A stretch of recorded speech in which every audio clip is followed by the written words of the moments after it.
Alors,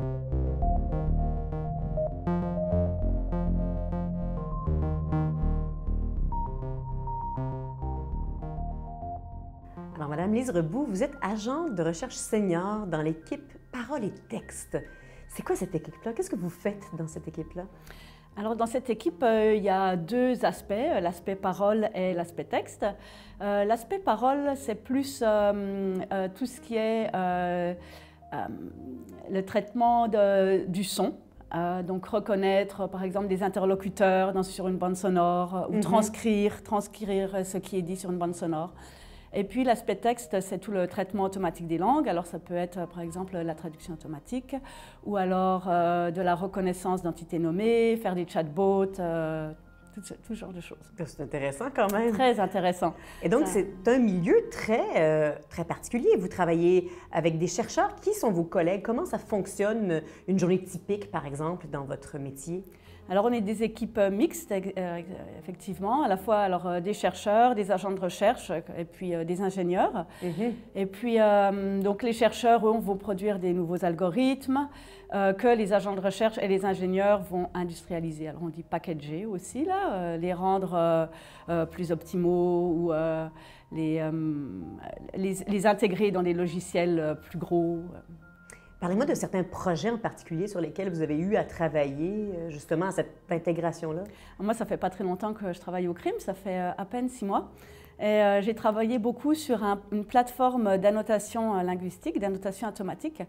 C'est une plateforme de recherche, donc destinée à des groupes de recherche au CRIM ou extérieurs au CRIM, pour leur permettre d'annoter des textes. Quel est votre parcours académique?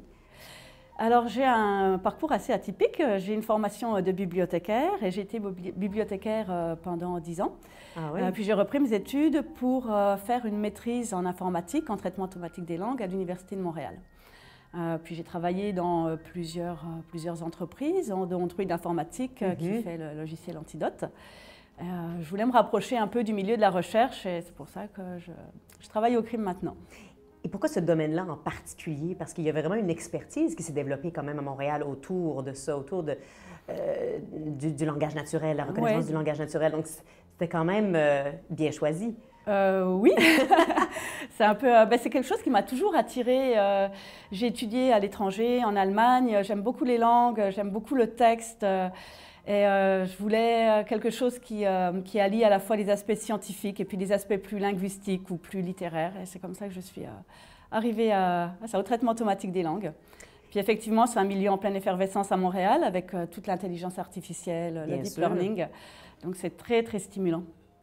Quels sont justement les défis qui accompagnent ce domaine-là? Parce qu'effectivement, on est en plein foisonnement scientifique. On a l'impression que vous nagez dans l'innovation, mais ça veut aussi dire essai-erreur.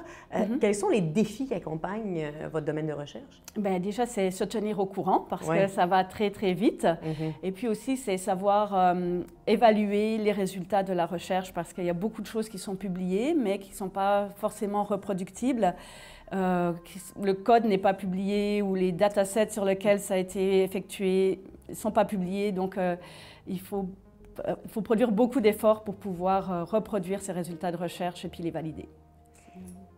Qu'est-ce que le CRIM vous permet de faire que vous ne pourriez peut-être pas faire de la même manière ailleurs? Qu'est-ce que ce milieu-là vous permet dans l'avancement de vos recherches? Alors, c'est de faire beaucoup de veille technologique et de veille scientifique, d'assister à des conférences, des séminaires, de lire beaucoup d'articles, ce qui n'est pas toujours faisable dans d'autres milieux industriels.